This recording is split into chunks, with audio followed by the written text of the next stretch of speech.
So that brings us to the point of, what do the Levites recognize? Well, how do we recognize them? You know, their character traits are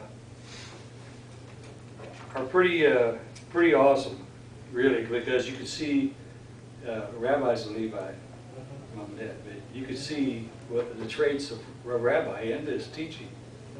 In right here, I'm going to show it to you.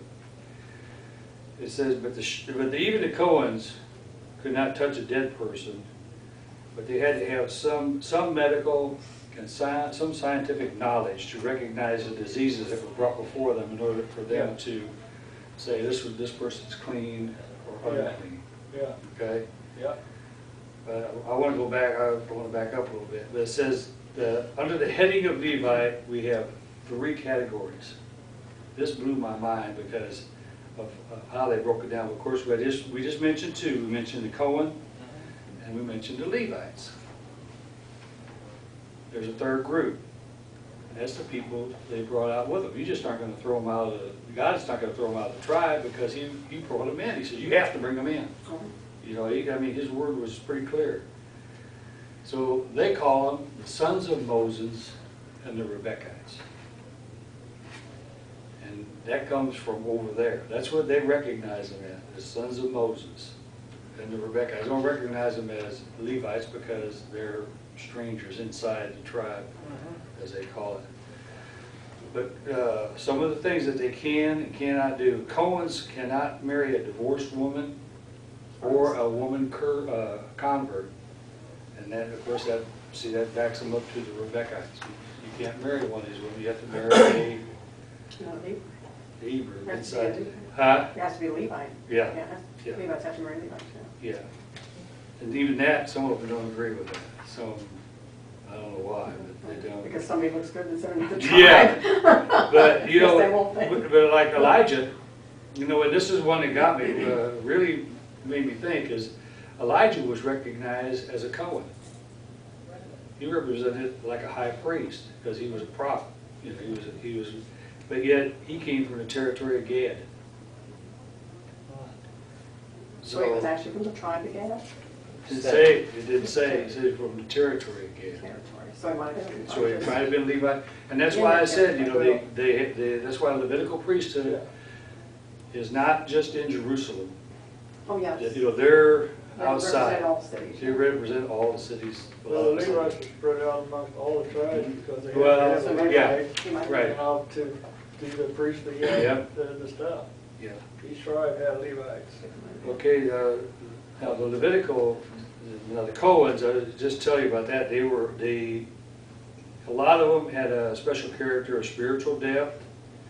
They were also fanatical in their dedication, and even what you would have a tendency to be eccentric. Okay, now the Levites, they tend to go strictly by the rules. The rules are set up to be followed. Go by the rules, so they can be legalistic. Well, that's good. Yeah, and a lot of them say they're on the police forces, and they would be, of course, in the judicial system, and they're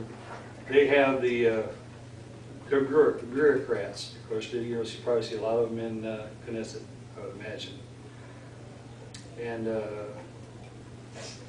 they had the Simeon tendency to be violent, and you'll see that over in Israel. There are a lot of people who don't think so, but I think there's areas where in Israel you don't want to tend to get into them because it could be dangerous for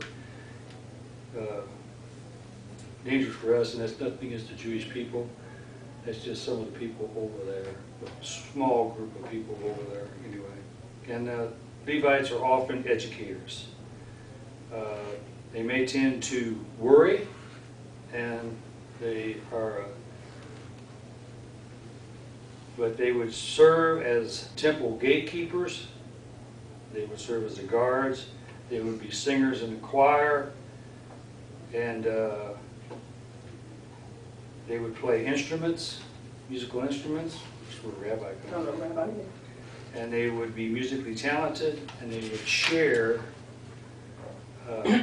those characteristics of music and their sensitivity, their appreciation for harmony, sounds like somebody I know, rhythm, and they would be emotionally open to people. You can see a lot of rabbis' tendencies in there, and the musically talented are often have associated with mathematics, and of course music is both He an just art married and a Brenda for that. science. Huh? He just married Brenda for that. Yeah, he kind of delegated that one, but they both like art and science, of course. And of course, now we're going to get down to, of course, it says that the Levites and the Cohens were not obligated to go out to war like the other tribes, but yet, in their background, they could very well fight, as you know, with Levi and check them. If it called for them to go to war in a state of all-out war, that's exactly what they'd do. They would go to war. They wouldn't be afraid to fight at all. And it says like the Maccabees were one example that they put down. Okay. Now the sons of Moses and the Rebekkites, they're a category people. They're not Israeli of Israeli origin. They attach themselves to either Israel or to Judah. They would tend to migrate to those two. And they're often associated with the sons of Moses and with the lost 10 tribes. So they tended to stay with whoever they went across with.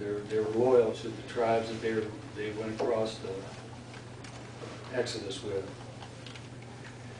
They may be considered, again, this may be considered non-Israelites who are destined from the beginning of creation.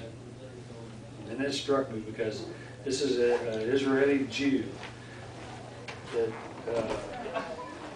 destined from the beginning of creation to belong to Israel, but were born outside in order to absorb certain attributes that the nation would have need of.